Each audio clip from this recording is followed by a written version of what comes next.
কিভাবে জানবেন যে এটি লাইলাতুল কদর? আপনি এমন এক বিশেষ ধরনের শান্তি এই রাতে অনুভব করবেন যা অন্য রাতে করেন না। যখন নামাজে দাঁড়াবেন এমন এক প্রশান্তি অনুভব করবেন যে নামাজ ছাড়তে চাইবেন না। এমন শান্তি অন্য কোনো সময় অনুভব করেননি। সম্পূর্ণ অস্বাভাবিক এক আধ্যাত্মিক অভিজ্ঞতা যা আল্লাহ লাইলাতুল কদরের এই রাতে বিশ্বাসীদেরকে দান করেন। তারপর এটা সেই রাত কিনা তা বোঝার কিছু উপায় তুলে ধরছি।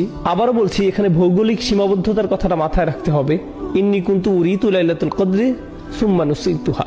এই হাদিসে রাসূল সাল্লাল্লাহু আলাইহি সাল্লাম বলেন, আমাকে লাইলাতুল কদর দেখানো হয়েছিল, পরে আবার আমাকে ভুলিয়ে দেওয়া হয়। ওয়াহিয়া ফিল আশরিল আওয়াখির, এর অবস্থান শেষ 10 রাতে। ওয়াহিয়া তালকাতু বালজাতুলা হাররা ওয়ালা বারিদা, বেশি গরম বা বেশি ঠান্ডা না। কানা ফিহা কামরান ইয়াফদাহু কাওয়াকিবুহা, যেন আলোকিত চাঁদ নক্ষত্রগুলোকে আড়াল করে আছে। এই রাতে শয়তান বের হতে পারে না।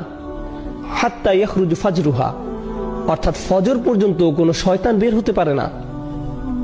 আত-তামানিনা, যেমন বলি সালামুন হিয়া হাত্তা মাতলাইল ফাজর, ফজর উদয় হওয়া পর্যন্ত শান্তি, ফজর পর্যন্ত শান্তি। এর অর্থ হলো মানুষ এই রাতে অস্বাভাবিক শান্তি অনুভব করে। তারাবিতে যোগ দিলে দেখবেন এই রাতে কেউ বিরক্ত হয় না, কেউ হাত পা নেড়ে কোনো বিরক্তি প্রকাশ করে না, বাচ্চারাও দুষ্টামি করছে না। নিশ্চয়ই এর কোনো কারণ আছে। এরপর তিনি বলেন, ليلة القدر ليلة تلقى لا حار لا باردة تصبح الشمس يومها حمراء ضعيفة.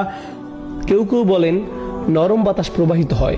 This is رواه ابن خزيمة وصححه الباني. পরের দিন সূর্য কেমন জানি লাল বর্ণ ধারণ করে। সূর্য উদয় হওয়ার সময় একটু লাল আকৃতি ধারণ করে। উদয় হওয়ার সময় এতে তীব্রতা দেখা যাবে না। قد يري الله الإنسان الليلة في المنام. এমনও হতে পারে এটি কোন রাত আল্লাহ ইমানদারদেরকে তার স্বপ্নে দেখাতে পারেন।